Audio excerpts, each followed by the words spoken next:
What's up, guys? This is Pete, and we're back for episode number 69 of the Carrot Poker podcast. I have a special guest on the show today who is a friend of mine from way, way back in the day, from when I was a massive fish and still learning the ropes of poker. I have Dan here with me. How's it going, man? Hey, how you doing, man? I'm doing pretty well. So we haven't spoken to each other since, what would it be, like 2010 or something?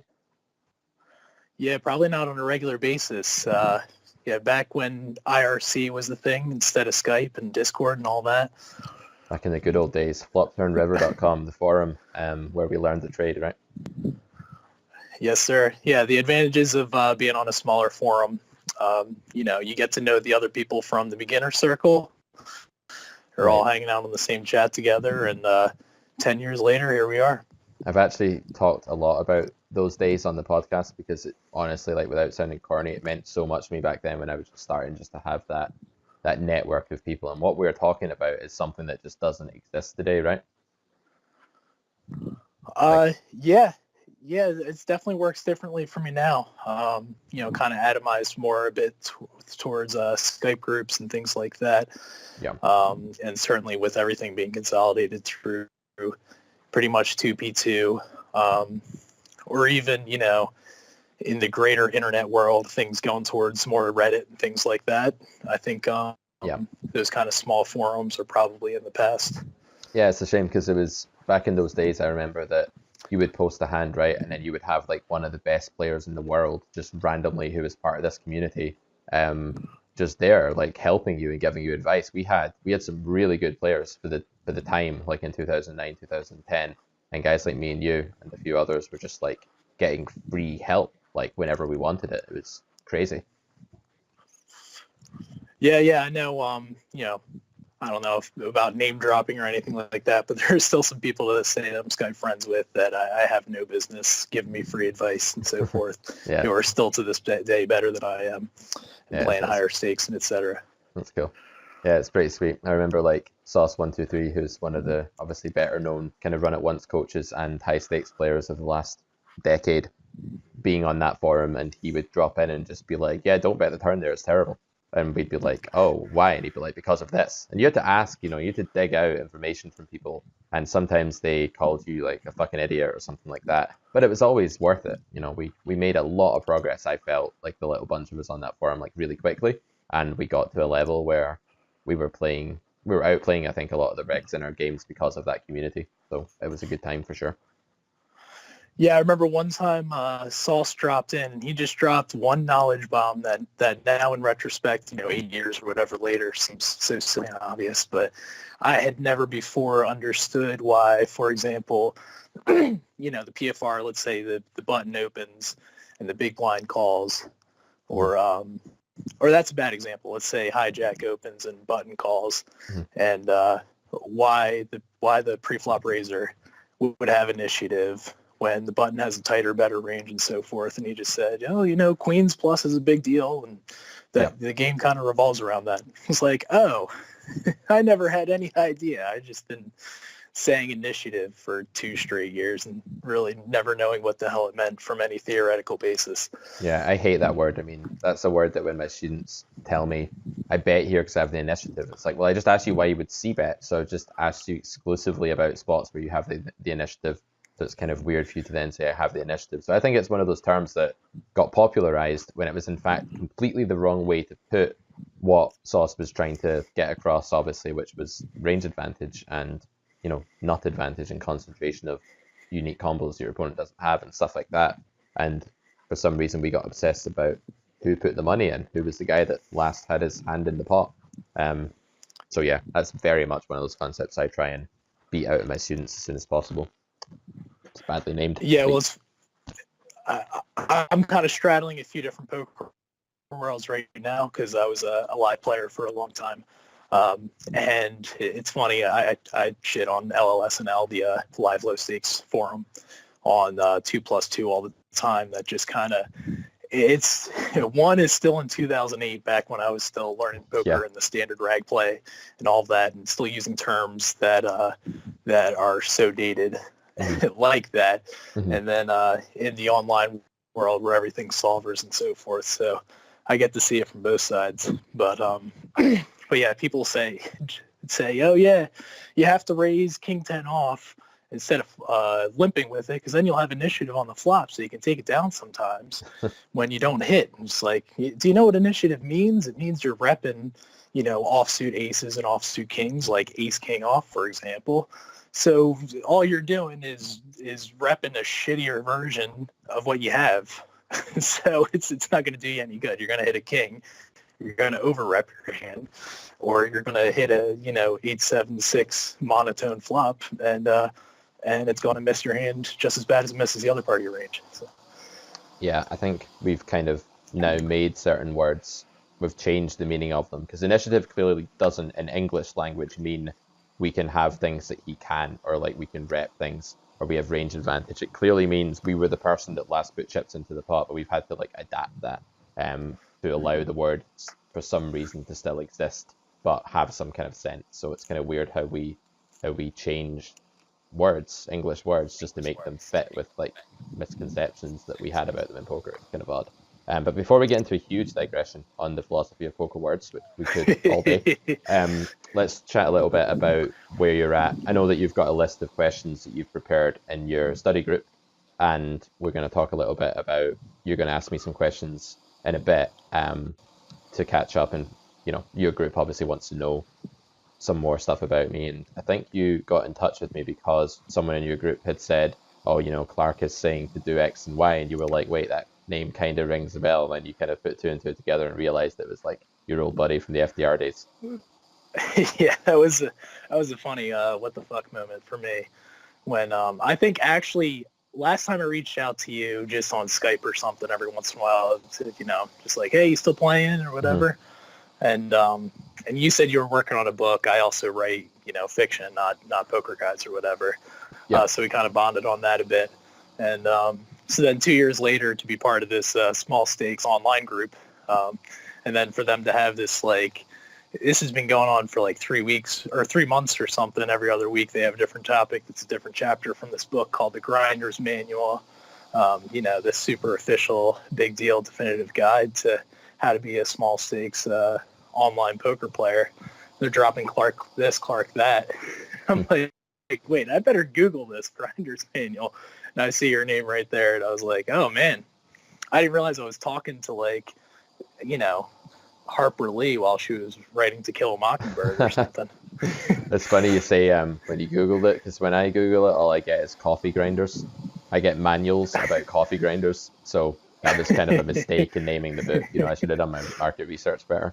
That's cool though. Yeah, it's always good to hear from people from back in those days, because we all helped each other kind of get to where we got to where we are and stuff like that. So we'll take some questions that your study group has for me in a bit, and I'm always flattered and humbled when people say the Grinder's Manual is that well known, because to me it's just this thing I made in my bedroom that is some people sometimes buy, but that's cool. Why don't we start with just catching up with you then, Dan? So I remember back in the Flopturn River forum days, 2009, 2010, 2011, you were writing a book about a guy that sat at his computer on poker forums and his kind of mental state as he interacted with other poker players and tried to make his way in the poker world, right? Am I remembering that correctly?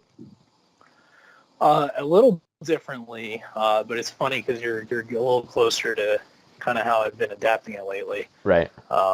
But yeah, basically someone, back in those days, 10 years ago, we talked about them like they're the glory days. They're also like my sloppy bachelor days when, right. I was in New York City and my girlfriend was in Philadelphia, and right. I was spending 2 weeks in a row in a room with boxers that were stained, and the less we know about that, the better. But yeah, okay. They're stained with the spaghetti, right? That makes me feel better about life. Let's go on. Oh yeah, I meant yellowed, sweat, just this grimy little apartment in New York City, spending all my time on IRC, right. Going to bed at 6 a.m. because there was a fish who was donating when I was probably really the fish. Okay, let's talk about what IRC actually is or was, just for anyone who doesn't know. Oh yeah, my bad. That's internet relay chat. Yeah. And it's just super old school. I mean, even then it seemed old school because it's so form its function. Everything's in Courier New and just black and white, and there's no graphic design to it or anything. And a lot like Discord or Skype or whatever, you just join a channel. It was a bit more public. It's like a chat room, I guess. So Flopsturn River used to have a channel there. So we'd hang out and, really, you talk about like good old days, but it was also a lot of not studying and just hanging out with messing about, other poker guys. Yeah. And, I remember playing online Pictionary with two guys, Kiwi Mark and Boog. I don't know if you remember Boog, but from New York. I hung out with him a couple of times. Boog kissed my wife on the neck. Yeah, I know. That sounds like something he would. I'm surprised he could reach, actually. I'm surprised he could reach, but Boog's about 3 foot. No offense, Boog, if you're Arian, if you're listening to this, you're probably not. Anyway, so I remember like staying up till 6 a.m. playing Pictionary with these two guys, online Pictionary, for like 7 hours, and that was like probably my equivalent to your sloppy bachelor days. And I think that night was probably pretty analogous to the spaghetti on the boxer shorts or whatever. So anyway, you're in New York City, you're living on your own, you're seeing a girlfriend every few weeks or whatever. You're just kind of have no standards about how you live your life at this point, and you decide to embark on this literary project. So tell us more about how it originally started then, this book about the poker player. It was a poker player, right?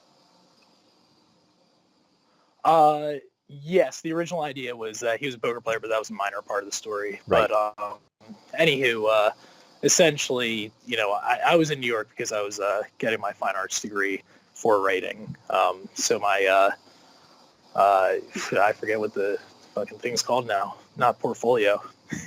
my master's dissertation was basically on this novel that was just about someone who's in that sort of isolated state. Right. And it wasn't the best novel or anything, but to pat myself on the back of it, maybe kind of a precursor, more so than I would have thought, to how, I don't know how much you want to get into politics and so forth, but how society at large in this increasingly isolated kind of, internet world where people are socializing through memes rather than face-to-face interaction and so forth. And he kind of gets politically radicalized and increasingly isolated and out of touch with the real world and seeing everything in terms of EV instead of, just fucking how you usually live life. But yeah. So but I think you can be overly EV centered, right? And then you kind of lose a little bit of your humanity, perhaps, if you're just always obsessed with what is like objectively the best choice. That's kind of a can of worms, I guess. Oh yeah, you see it all the time now with people are always citing these like very superficial logical approaches to social issues. Just like, this is, I don't even want to give any examples, but just, people dropping something like double standard or something without even really any understanding that like we live in a human society where it's not all about just this very superficial version of a logical construct. Definitely. Not everything breaks down to a syllogism. But yeah. So given this is a poker podcast, then how do you feel like your experience? I'm really interested to hear about all your writing, but we kind of have to like get a little bit streamlined, I guess. We don't go on for hours and hours. So how do you feel writing this book how were you influenced by the online poker community at the time? Or how did poker as a specific genre of thing cause you to be isolated? Well, it's probably, I was going to say it was just probably because it was online poker, but actually the live poker community really suffers the same fate. Interesting. And it's really a pretty isolating thing. Not only is it not a team sport like, soccer or something, or I guess to football. You go out there and you play with your mates and get along with everyone, but it's not even a one-on-one competition. It's you surrounded by 8 people, and if you're doing your job right, you're lying to people about how you're not a professional poker player and you made your living off of investing in Bitcoin or some bullshit, and it's a very adversarial environment in general. Also, probably pretty much any job that operates on those kind of whack hours and everything. I Yeah. think it's going to kind of tend people towards having whack social life. The reason I mentioned the fact that I was long distance with my girlfriend, now wife at the time, is just because of how central that was to the lifestyle I was living, that it didn't matter when I went to bed. It didn't matter if I saw people or anything like that. You're spending your Friday nights chasing the fish, etc. And you definitely see the same thing in the casinos.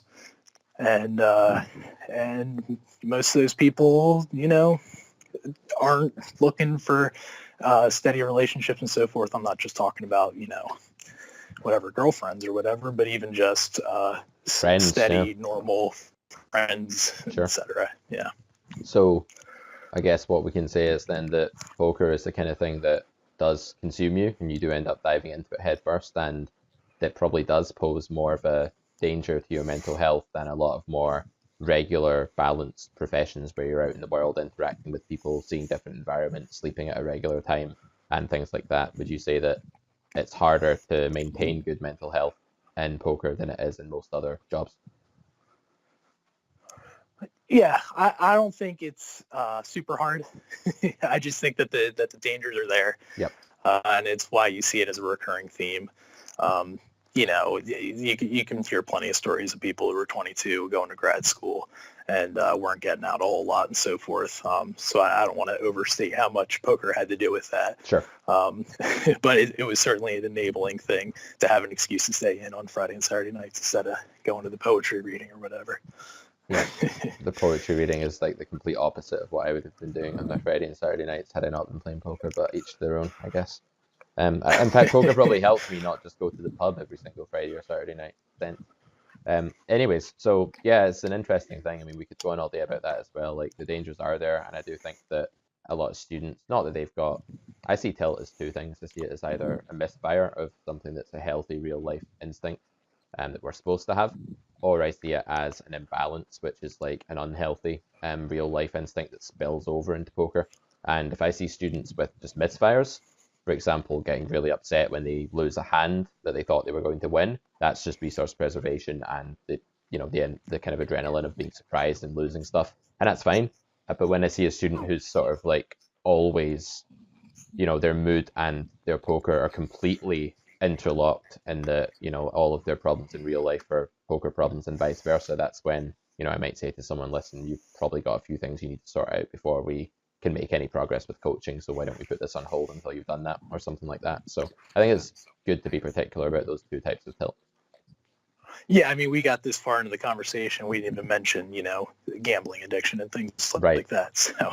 So there are plenty of real world risks, and I certainly think you can balance it. I'm living the life right now where I just had my second kid, and so I got a baby and a toddler, so I'm not going to the casino much anymore.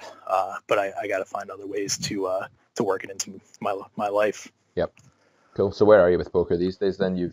How long were you away from it before you got involved with this study group and hit me up and stuff recently? I started to get back into online poker off and on the last couple of years, just kind of dipping my toes in. I'll backtrack. I was playing live semi-professionally, 10 to 20 hours a week, 2, 5, 5, 10, for a couple of years there. Put that on hold after a while. And then been dipping my toes essentially since, I don't know how much you want to get into the logistics of U.S. poker, but some new states were introduced and the player pool was going to get a little more, a little better, 2 or 3 tables of 100 NL during the work day rather than 1 or none. Yep.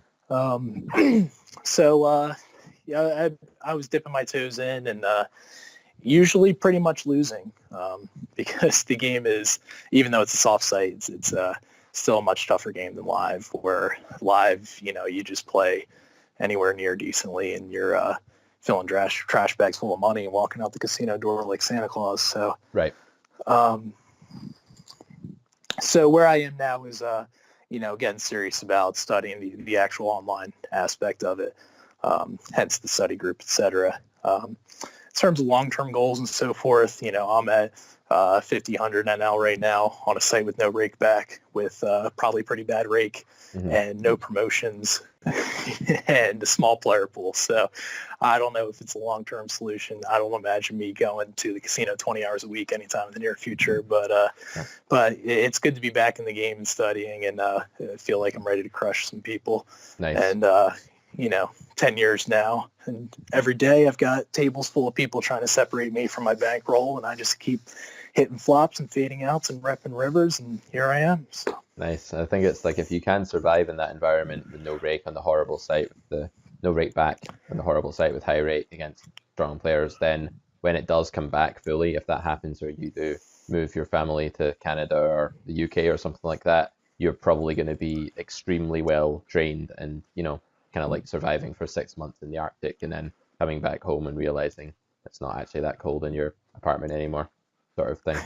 So, Anyway, let's move on to you and your study group. So I'd imagine they're fairly like serious poker grinders for the most part then, these guys. Yeah. I was pretty shocked when I got on the channel, and there were like 20 channels within the study group itself. Nice. They seem to it's a pretty robust group of pretty active players who talk live games, online games, tourney. It's like a mini 2P2 on there. Sweet. Okay, good. So I'm expecting these questions that I'll be clear to the audience. I haven't seen any of them, so they may flabbergast me or just completely stump me, some of them, if they're really well thought out and complicated, but I will do my best on the spot to answer them. I'd imagine they're going to be fairly technical, a lot of them. So how many questions do you have here? I believe I've got 7 or 8. Okay, sounds good. So we should get through those in maybe the next 20 minutes, half an hour. So I guess let's get into it, and we'll see what other kind of topics arise from what these questions are. So hit me with number 1. And number 1, we've got do you have favorite methods of teaching, learning, or reinforcing new concepts with students? For example, flashcards, quizzes, simulation, sweating, that you find are most effective, especially for people with limited time for poker? Yeah, really good question. I think visualizing things is super important. I think way too much of the information in online poker is digested by listening to someone and then trying to copycat in parrot fashion. I don't think that works because it's just receptive learning. So I think like visual learning, like that's why I made Grinder's Manual like very kind of visual heavy. It had a lot of figures and, charts and stuff like that. And I have all of these things on my computer as well. So yeah, we do a lot of PowerPoint work. I'm very obsessed with PowerPoint. I just think it's the simplest way of creating things that visually get points across really well. So every student has their own PowerPoint. If you sign up for my coaching, we'll build your PowerPoint and we'll put loads of little figures in it. We'll build the figures together as well, because I don't really like to just like give everyone the same thing. I like to show people how we get to a certain figure. So we'll actually build things together. I'll even maybe elicit some of the figures we build in the PowerPoint from the student to help them really feel that they've created it and they've got a better sense of the concept and things like that. So yeah, I'm really big on visuals and online flashcards and things like that for sure. Cool. Yeah, I think certainly the hands-on approach, nothing compares to just doing the math yourself, right. Getting your fingers in there. And people are like, oh, what am I going to do the math of the tables and so forth? But you'll be surprised. You just do, some back of the envelope math, even on something like minimum defense frequency or something. You just do it 2 or 3 times, and you start to find your mind somehow, circuits itself in a way that it thinks that way, even if it can't do the math on the spot. It finds a way to estimate, and from there, it's just practice. People find like such lazy shortcuts because they just subconsciously can't be bothered like learning anything really. Like they just can't be bothered putting the work in, especially if they have like full-time jobs and families and things like that, and they use poker as I use the phrase learn entertainment, like they're kind of trying to be entertained as they're learning, and it doesn't work. You do have to get your hands dirty with it, and so I do force students to come up with answers. If the student's sitting there on the spot going, I have no idea how to answer that simple question, it's because they've been spoon-fed literally everything they've learned in their poker career thus far. So yeah. Yeah, and a lot of times you just don't have the tools. You sit and you tank on a spot. You think about it, you think about it, you think about it, and you just don't even know what you're supposed to be thinking about. And I see this a lot of times with live regs. Yep. They get into a spot they're not used to playing against other tough regs, um, and they'll post a hand, Mm-hmm. and there's 6 paragraphs about what their image is and what the other guy's like, and how he scratched his nose 3 hands ago, and etc. Yep. And then they get to the hand and they say, what do I do now? And you try to give any advice that works regardless of what their tell is. Yep. And they're not necessarily going to be receptive to it. Yep. Because they get into a spot where they don't know exactly how someone plays and exactly how to exploit it, and they're just off with no grounding whatsoever. Yeah, completely lost, and that's because the wrong things have resonated. The things that have made the most sense to them have been the things they could understand at an early point, and these are often like, oh well, last time he, his hand was shaking, he actually had the hand, or something that's completely simplistic like that, to the point where it's easier almost just to latch on to stuff like that than it is to get a solid grounding. So you do need a solid foundation. I do focus on that, very heavily with my teaching generally. So, all right, should we move on to question 2? Yeah, certainly. So for people who are using, who are grinding 6 max cash and using the grinder manual as a guide for building strategy, what are some tips and adjustments for adjusting to the live casino full ring fishier games? Okay. I would say about the Grinder's Manual in general, like all of it is still really good, but there's a couple of bits that are kind of out of date for the online games, and funnily enough, those bits might actually be like kind of in date for the live games, which obviously run like 3, 4, 5, depending on the casino, years behind. So some of the stuff that doesn't work anymore at the tough games will work even better at the live games due to this kind of delay. In general, though, for adapting strategies to full ring live, you are going to be thinking a lot more in a vacuum. Full ring live, so you do still need some theoretical grounding and like range awareness to come up against tough players, but a lot of what you do at the full ring live table is just pick up clues about how massively unbalanced people are and what the population, even if you don't know the player, you can figure out what the population is doing that's massively unbalanced. So I would say that to apply the Grounders Manual, you should just double check everything you do at the live table, never blindly do something without understanding why, and kind of ask yourself, like, okay, Grounders Manual suggests this is a good default strategy, but this is a game where, if I actually ISO with the 8-9 suited that was recommended as a default ISO in Grounders Manual, I'm going to get 6 callers anyway, and I'm taking an implied odds hand and charging myself extra to see the flop with it. So maybe I shouldn't do that, for example. So it's really just asking how the layers of information you have should redirect your strategy. Either layer 1 would be just the population, like, okay, he just made a small bet on a really wet flop, so in a live population he probably is very capped here and isn't balancing that with any really strong hands. Then you have like the player type kind of category, live ABC reg is folding too much to a 3-bet, stationary gambling businessman is calling too much. And then you have like your individual player read at the top of the read ladder hierarchy, something like, this guy is very much on tilt and thinks that I'm a maniac due to that last hand we played, or something very specific like that. So knowing where you are in that read ladder is the best advice I would give you, and figuring out for yourself how you should take a base strategy and readapt it, basically.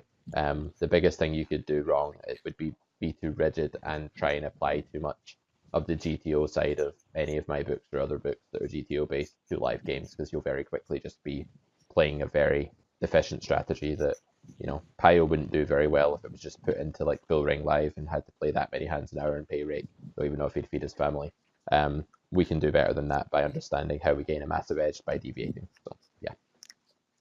Yeah, well, you gave a great rundown of why it's practically not applicable or optimal. But even just theoretically, the MO of live full ring cash games is that everything's multi-way and everything includes at least one fish. Mm-hmm. So everything's a protected pot anyway. And I could go on and on for days about live cash games, but I think the one piece of advice that's really salient is that it revolves around, don't over-focus on the regs. Don't over-focus on, a lot of your toughest spots are going to be the heads-up pot out of position against, the other tag or something. Mm-hmm. But really, so much of it is going to be about how do I maximize my value against the guy in the pot who's the fish, who might not even have the strongest range. He probably doesn't have the quote unquote initiative. He's not the person I'm worried about betting. He's Yep. not the person I'm worried about getting me lost and things like that.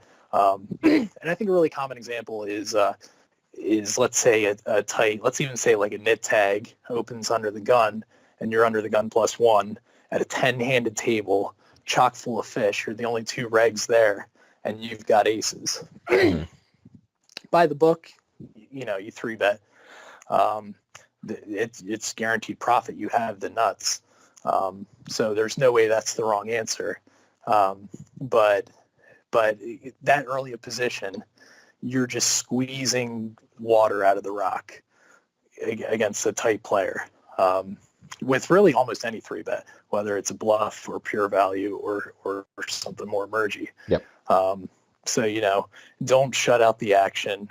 Welcome in the people who are going to have much fatter value. That's just one example. But really in general, it's going to be a lot less, not just a lot less about balance and not just a lot less about bluffing and so forth, but just straight up pinpointing the fish and doing what's best for them in some 5-way pot. Yep, definitely. I mean, you can argue that the regs aren't going to make, they're going to make mistakes, but there will be 100th as relevant as the mistakes the fish are going to make. So you better make sure that mistake that's 100 times worse is going to have the chance to happen. I like that a lot. I think that's a really good elaboration you gave there. Okay, let's move on. Next one. All right, so on the mental game, what strategies do you actively use and recommend beyond just reading the Tendler book? Yeah, that's a really good question, actually, the way it's phrased, because everybody's answer to the mental game is read the Tendler book, and it is a good book, The Mental Game of Poker by Jared Tendler.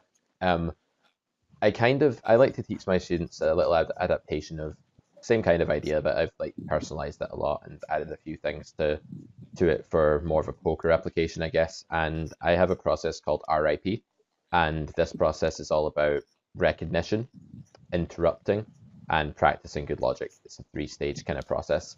I'll talk you through how it works, or I'll talk you through why it does what it does first of all. The idea here is that a mental game leak, like a tilted habit or something like that, is not a conscious choice. It's a reflex, it's a reaction. It's like sort of pulling your hand away from a hot stove. It's not something you can help or should help in life, as long as it's one of these misfiring tilts that I've talked about before, and not just greater instability in your life. But we'll not go into that road for now. So because it is very much like an instinct, it's like a dog barking at the door, it's like the cat jumping off of the hot stove or something like that. It can't really be rewired through conscious thought either before the fact or after it, at least not very efficiently. You can work on your mental game before you play with presets and warm up. You can cool down properly and reset your mind well afterwards, but you can't actually directly rewire the intuition that makes you tilt unless you can catch it while it's happening. The only way you can make a new habit of going to the gym more often is to go to the gym more often. The only way you can make a new habit to react differently to adverse variance or whatever it happens to be that tilts you is to react differently to that adverse stimulus in game. So that's the foundation behind the RIP process. Again, replace, interrupt, and practice good logic. So how this works is that we're trying to form a new habit of resetting from one mode to a better mode while we're in game. So the first step of that is recognize. If you don't know that you're tilting, that your subconscious mind is, going off on a different undesirable course of action, then it's very hard to stop that behavior and reach the next step, which is interrupting it. So the first thing I get my students to do is just to say, okay, this is good because I've recognized the fact that I'm feeling really attached to this big pot and that that's irrational. Not only do I know what's happening, but I also know that this is my subconscious mind misfiring and not my conscious logical poker mind. I think it's very important that we separate those two parts of the brain, because if we don't, we end up scolding the dog for destroying the furniture after the fact, and we're talking to the wrong mind. We're beating up our conscious mind about something our evolutionary wired and an animal brain wanted to do, and it just doesn't make any sense. So first off, I just like to get the recognized step in place by explicitly saying out loud or in your head, I'm experiencing this sort of tilt right now. I know why it's happening. I know that it's happening, and we can move on to the next step, which is interrupt. Once we know the type of tilt is occurring, we just simply interrupt the link between us and the tilt stimulus. So something like just looking away from the screen or looking out the window or spinning around in your chair or standing up or taking a sip of water or just some kind of ritual that will clear your mind, because what your mind is doing, it's like a roller coaster at the top of the track that's about to go launching down and spiral out of control. And if you can catch it before it tips over the edge, you can just bring it back down and just get away from that horrible situation you're in. So that interrupt just creates distance. It just stops that momentum that leads to you just going around that same horrific tilt track time and time again. Once you've broken that momentum, you've created calm and space, and now you can actually move on to step 3, which is to practice the good logic. And this is the part that Tendler uses in his book. He calls it logical injection in the mental game of poker, which is a good way to put it. And what that means is, now that you've created the calm and the space, and that this is key, that you're feeling positive about the whole treatment of tilt that's going on in game as it's happening, you can then inject good logic. You can say something like, folding in this spot will actually make me money every single time, or that's a kind of very vague cliched example, but there's lots of different spots that you tilt in, and you can, let's take a different, less obvious kind of tilt, for example, monsters under the bed tilt, where the student feels that because they ran into a set very often, that their opponent inevitably has a set when he raises the flop.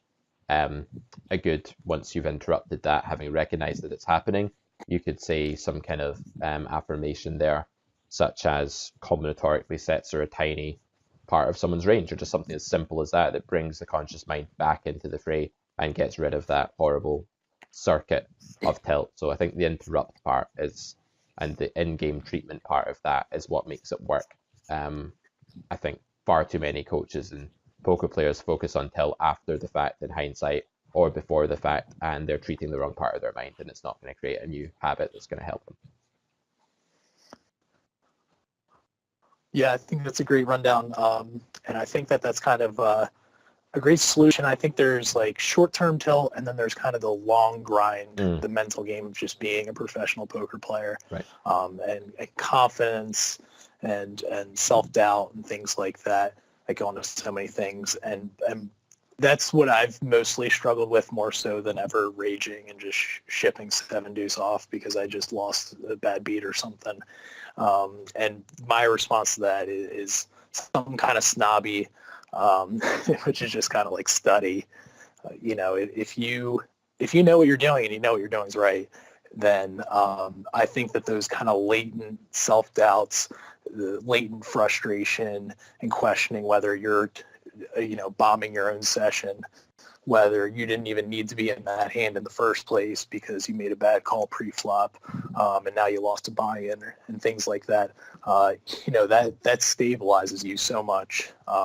So I find that it happens over 10, 20, 30 hands, where in 5 of them, I wasn't sure about what I did pre-flop, what I did on the flop, etc. And I can never really pinpoint it to those hands, and not even remember those hands, so I can't even study them and look at hand histories and things like that, because usually I'm playing too many tables for too long of a session and I'm fatigued. So, which probably gets into some of the things you talk about how you don't always see it in the moment. Yep. So, I find, just getting back to basics, I use this example a lot because I can't believe how often I go back to just, what's my hijack raise first in range? It's the most basic thing. I've been playing poker for 10 years. But every time I come back to it, it gets, if I solidify that, I get a better idea of what I'm doing against the hijack open, what I'm doing from the cutoff, what I'm doing in response to a 3-bet, and just kind of building from there, especially with solvers for post-flop. There's kind of some falsifiability with a lot of strategies there. Sure. So I think this is all really good. Yeah, I think like the uncertainty is a big part of it, but trust me, for some students, there is a part of their brain that no matter how secure they are about something, there'll be this irrational misfire. And I think it's a surprising amount of our mental game problems actually just come from bad habits that carry over from real life. Even if we know exactly what we're doing and we're really confident, I think we're still going to be just prone to these knee-jerk, terrible reactions that we're not even aware of. And I think you need to, all the stuff that I'm saying and all the stuff that you're saying, I think you need to come at it from both sides. You need to address your ability to feel secure and build up your game and build up your confidence. And then you also need to look at what does go wrong because you're a human being trying to be a robot as well. I think poker is very much about trying to be a robot when you're not, and all the struggles that come with that. Yeah, and I certainly meant what I said more as supplemental than contradictory. And also probably stages of your career probably plays a bit into that, where I think, once you've gotten past learning the game for the first time, once you have enough of a foundation that you are plugging holes and niggling questions and, relatively rarer spots, then that can be the long-term self-confidence can maybe become a more regular problem than just being totally lost and shoving for no reason. Yeah, I think there's it's very gradable as well, like how much people tilt. Sometimes it can be very subtle, and it can be you can not realize that you're on tilt, but actually you're taking 20% more of a passive action in some spot than you normally would, and that can quickly add up to like some mistakes and stuff. So sometimes tilt can be very slight or very subtle, and I think it's the awareness of it is important as well. But yeah, long term, I do agree totally that the more work you do on your game and the more you just build up that studying and that self-confidence, the harder it is to have these kind of big major meltdowns where you're doing something ridiculous or something like that. But I think most tilt that my students have is never a ridiculous thing on the scale. It's more just a really repetitive thing that gradually just does in your win rate and ruins it over time, probably. Yeah, and for sure, it's not always a negative tilt either. You talk about being 20% more passive. I see that from a live reg sitting on 5 buy-ins as much as anything. Who's having a winning session, he's heading home soon. So they're not going to risk their stack with ace king off or something. That's a part of tilt I've never actually experienced. Like a lot of my students get that as well, this kind of preservation of wins tilt. When I'm winning, I just feel like I've been given like a bigger gun to like feel like shoot away with and feel like I don't need to worry about anything. I guess when I'm winning, it's a load off my mind to the point where personally for me, doesn't apply to everyone, I'm more willing to make big bluffs, big plays, and so I probably go the opposite way. But it's interesting. Mm-hmm. Okay. All right, so to move on. Yep. Well, I think you covered a lot of these questions. Do you have a pre-session routine? How do you keep motivation levels high? How do you balance poker with the demands of modern life? If there are any of those you want to hit on, you're welcome to. Pre-session routine, I would just say keep it short and basically try not to take in too much information, new information. What I like to use for my pre-session routine is a method of reviewing a hand you've already reviewed. Like when I get my students to review a hand history, I get them to write a lot of notes and give it a tag to sort it out in the archive of their database. Like, is it a mistake hand that they've learned from? Is it a hand that shows progress? Is it a hand they're still confused about and need to ask me about? Things like that. So when I tell them to do a pre-game warm-up, what I'm usually just saying is spend 4 or 5 minutes going over 2 hands that you've already looked at and remind yourself of all the progress you made on it when you were analyzing it the first time, as opposed to watching a video or trying to assimilate new data into your game just before you play. That's a very bad idea, I would say. So what was the other one? Motivation. You have to be inspired. Motivation. Yeah, you have to be inspired. You have to remember your end goals. You can remind yourself why you're doing what you're doing. Like, are you playing poker just because you used to like it? Or do you still have goals that really make you excited and happy and make you feel like you've got a lot of self-worth? For me, I just do things like sometimes I'll even go and play live or watch like a high stakes live vlog or something like that, just to give me that motivation of this game is really cool and it's so much fun and it's so deep and it can lead to like such, enrichment in life if you can be successful at such a difficult thing or whatever it may be that inspires you. But I just urge my students to not get stuck in the rut of just like, it sounds like I'm just saying be motivated by being motivated. It's a bit more than that. I'm trying to say, remind yourself the reasons why you were originally motivated and make sure that you can pair those up with whatever's changed in you since then. Make sure that you can still make them relevant to you. Otherwise, you're not going to have the motivation you need. Yeah, I kind of have the complete polar opposite perspective on this of just like one good way of making sure your motivation is where it needs to be is just don't quit your day job. I think this is probably especially true for your students and things like that. Definitely. Don't turn your life upside down for poker. Don't rely on the fact that you're going to need this high motivation and always be high octane, super highly intelligent, always studying 10 hours a week, etc. I put poker on pause all the time. Either because I get excited about the writing projects I'm working on, or because I just had 2 kids, or I'm just playing and I'm at the casino 20 hours a week and on top of a full-time job, and I'm just like, I don't feel like studying when I get home. Sure. And if I'm not excited about studying and arguing about hand histories and stuff, because that's usually what I'm passionate about, then why am I here? So Definitely. I don't like to give people too much of an out of like, just don't care about poker, but to a certain extent, it helps to be in a position where you don't have to care about poker, where whatever winnings you're getting are just staying towards the bankroll and you're not cashing yourself out all the time, etc. Definitely. I think it depends as well, like what your realistically sensible goals should be. Like for me, this is my job. I don't have a CV. I don't have anything outside of this that I would be able to, outside of what I've done with my own business and being a poker player.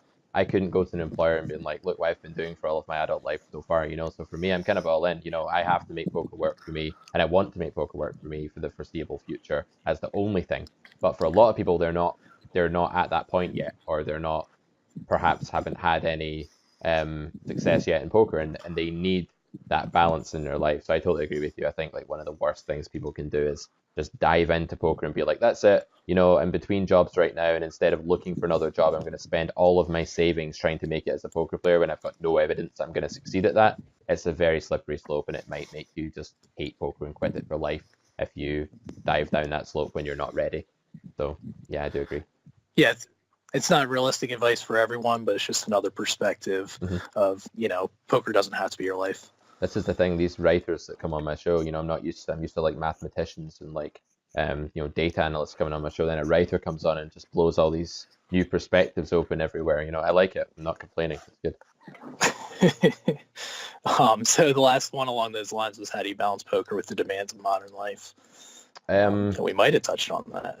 Yeah, I have become subconsciously competent now in, as you should in everything, but in managing my time and making sure that I put in hours. A lot of my income comes from poker projects, so making video series to a deadline, making books to a deadline, making new products to a deadline, and private coaching. So I've always kind of, like, if I don't do that, I don't make money. So the way I balance that with life is I have a calendar. This sounds really simplistic and really obvious, but I have a calendar, and I will put in there at the start of the week every hour slot that I am going to spend working. I'm going to write my book between these hours. So I'm going to do this video series and presentations between these hours. These are all my one-to-one appointments, and these are the times I have left over for playing. And if I'm very lucky, maybe there's a couple hours of review or study in there as well, although it's not. I tend to study these days via coaching. So if you can ever kill 2 birds with one stone like that in poker, it's a very good idea too. It's very time consuming. So be organized and plan out in advance what you are basically going to do. Then life will come along and it will mess things up sometimes, and then you have to reshuffle that. But the biggest mistake I would say with any poker player is not writing down how you're going to spend your time. That sounds really simple, but I think it's the most important point. Yeah, and I don't know if this is directly relevant to the question, but I find something that's helpful. Just something that I see so many mistakes so many people repeat, especially again in LLSNL. I'll just keep going back there, but is just like have an understanding of what's productive poker time and what's non-productive poker time. Right. Hand histories and arguing online about those sorts of things and so forth has its limit. Posting 1,000 times a day and things like that isn't always going to help you out in this day and age when we talk on a range versus range basis. We've got solvers, we've got stove, we've got, pre-flop solutions you can purchase, and, all these things.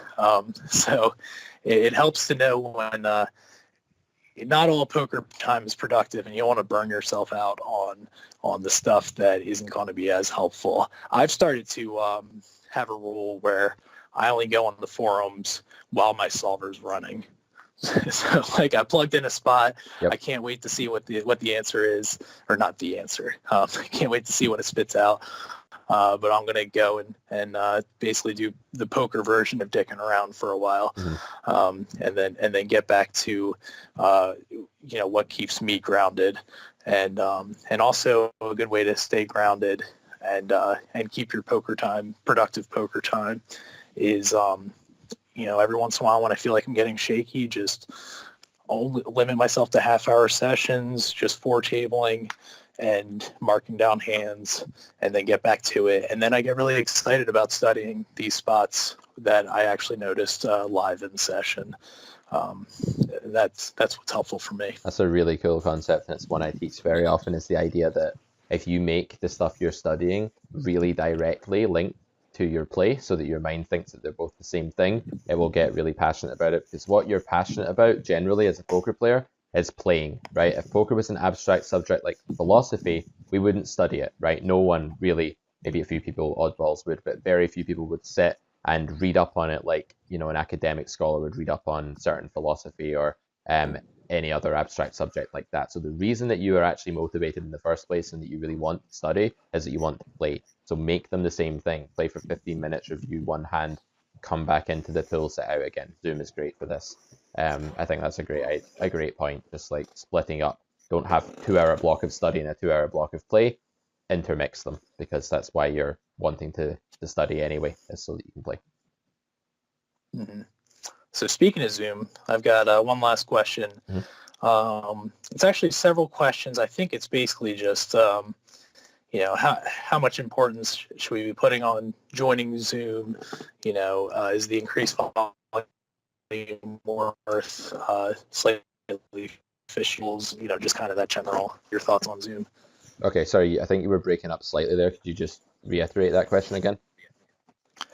Yeah, we got how much importance should we put on joining Zoom? We all know win rates are lower, but right. The increased volume, does the volume make up for it? Yeah. Do you recommend students to play Zoom just to get more volume and things like that? Yeah, I mean, yes and no. Like I recommend Zoom for certain things, like when we're doing sweats and when you're doing sweats on Skype and you want to sit in, sit out with your peers, things like that. From a purely playing standpoint, it depends on the site. Like on PokerStars, like the Zoom pool is fairly soft. It's become very much the norm. When Zoom first started out, a lot of the recreationals didn't like it so much and they avoided it because they were like, oh, the age-old problem of if you can't get reads on someone, you can't play poker, that whole fallacy. And so it put them off. But now we're getting a lot more of a melting pot here where, these days recreationals are joining the Zoom pool all the time, and at the right time of night I'll play like 100 Zoom or 200 Zoom and it'll play like 25 NL Zoom will play at a different time of day. And the pools, if you know when to jump into the pool, I think it can be very profitable, and the pool is fairly reliable in terms of like what time of day you play and how soft it is. The flip side of that is that if you have a site that runs good regular games where you can table select, you're probably going to have not just a higher BB per 100, but probably a higher hourly as well. By playing in those regular tables where you can select seats and select tables, you will get less volume in, but you may well make more money and you'll have less variance. It's not even just about like what your BB per 100 actually is. It's about how your BB per 100 is reached, and if it's reached in a way where you have a very high edge, like you do in a live game, and you take very little like volatile downswings and stuff like that because of it, then you reach that hourly in a better way than if you're playing Zoom and actually, putting in 200,000 hands instead of 100,000, but you're experiencing much greater downswings and volatility, and it's just going to make poker harder, and it's already pretty hard. So I'm not anti-Zoom, but I would say that if you have other options and you prefer regular tables, you don't have to jump on board the Zoom bandwagon, at least not yet, not until the games die a lot more than they already have. Yeah, especially now that I think I heard in an earlier podcast that they changed the promotions on PokerStars. So maybe putting in those extra hands just to get some treasure chests might not be as worth it as it used to be. Right, exactly. I mean, treasure chests are one thing when you level them up to the platinum ones and stuff, and they can start to make some impact. But when you're playing like 5NL or something and you're earning bronze chests, like the rate back is very, very low, and no cramming hands in like that is not gonna there's no real such thing as a rake back grinder anymore, thankfully, because I always hated that concept back in the day. Guys that would break even and make a little bit of rake back and just mass multi-table, as it were, back in the day when there were so many regular tables going. You could do that.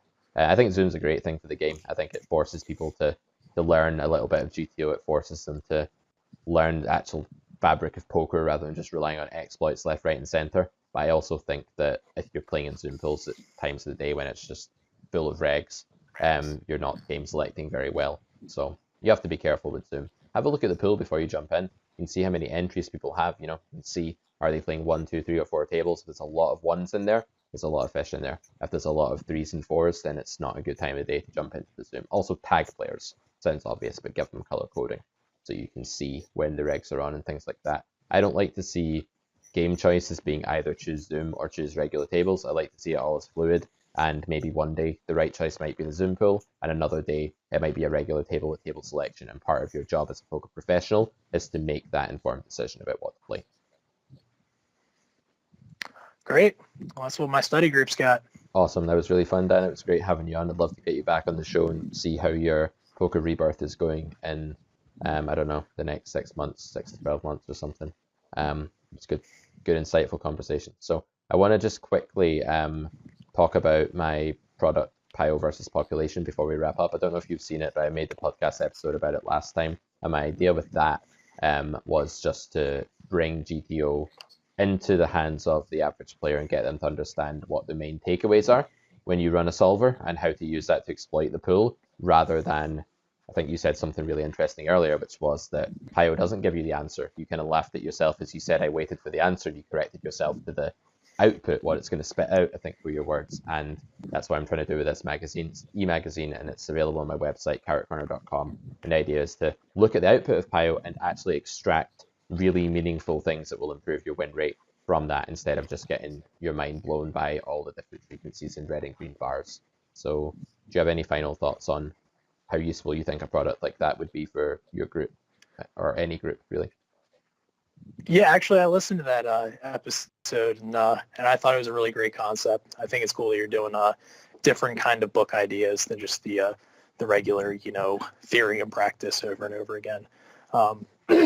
And learning how to use solvers is the absolute key. If you're gonna use them at all. I kind of say that it involves kind of the scientific method, especially with tweaking the bet sizes and things like that. Yep. You come up with a hypothesis, you try to guess what the solver's going to say, and if it's out of whack, then you adjust your theory. And that's really kind of how you have to approach it. Obviously, and like you said last time, just printing out charts and lining your room with them. I don't know what person would do that. Try working as a poker coach. Try working as a poker coach for like 10 years, and you will see every kind of poker failure, poker learning failure under the sun. I mean, I'm not even exaggerating when I say charts all over the walls and walking away from the chair to a different part of the room to look at a specific chart for a spot, then coming back to the chair and clicking a button. That's not even an exaggeration. I'll leave you with that rather ridiculous anecdote. Yeah, so the thing I think is that as the decision tree gets shorter and shorter, exploits get more viable and more viable, and that can obviously mean facing end of action bets and things like that is the most obvious spot, but also less dynamic boards the more in position you are. It's less dynamic boards. The 52 or the 45 cards that are left to come affect the board less. Yep. So the decision tree is effectively smaller. The shorter stacked you are, a lot of squeeze spots and things like that, you can be a lot more exploitative just based on their narrower range and the 3 bets that you have behind. So I think even when you have exploitative reads, it's good to work backwards in the hand, and not just you had an example of Jack 10-8 two-tone in position, and I think that's a pretty good example where the standard tag play is so out of whack that you could, on every part of the decision tree, exploit them. You could raise more on the flop, you could bet when they check to you more, you can triple barrel pretty much. People play that so imbalanced that it's a good example, especially in position. Yeah, I think for example, out of position. Sorry, I was going to add in, I think the fold frequency to a turn over barrel bet probe is something like 90% in that node or something like that. It's just absolutely absurd. When they check back flop, they're folding 80 to 95% probably to the overbet and things like that. So I just agree that board is insane, insanely unbalanced. Yeah. Mm-hmm. But then you get to the if you're the PFR in that situation at a position, even if you have an exploit, even if you can say they're going to call a little bit more than they should, so I can value bet King Jack here, even though Pio says to check or whatever. Mm-hmm. You can get in pretty lost territory on later streets because it affects so many different things that it's good to work your way backwards. How many streets of value can I get? Absolutely. How big of a pot can I handle? How much are they going to raise? How much are they going to get me on those parts of the decision tree that get me in trouble? Definitely. So it's really cool interacting the practice and the theory like that instead of just always keeping them sideload like so many people do. Yeah, I think so. I think when students start to understand branching theory, which is how I like to frame things, like what about these branches? What about these branches? You're on the trunk. There are these branches coming off of the EV tree, the decision tree. What ones are the major ones? What ones are the tiny little flimsy ones that never occur? And actually visualize it like an actual tree. It's easier to see like what things you should be thinking about. You want to be focusing on those major branches. And in Pio versus population, I'm very much looking at very major branches that occur all the time, not just rare situations, but how is the population absolutely butchering a spot that comes up, once every 4 hands or something like that. So check it out. It's on carrotcorner.com. It's currently the first installment is cheaper. It's only £4.49 UK sterling, which is, I don't know, about $6 or something. Probably going to be less very soon, but we won't get into the political climate of that. And so, yeah, you can pick it up there and it'll take you to my secure store. There's other products on there as well. Check it out. Hope you guys are enjoying the podcast. Big thanks to Dan for coming on today. And yeah, thanks very much, man, for the conversation. It was insightful.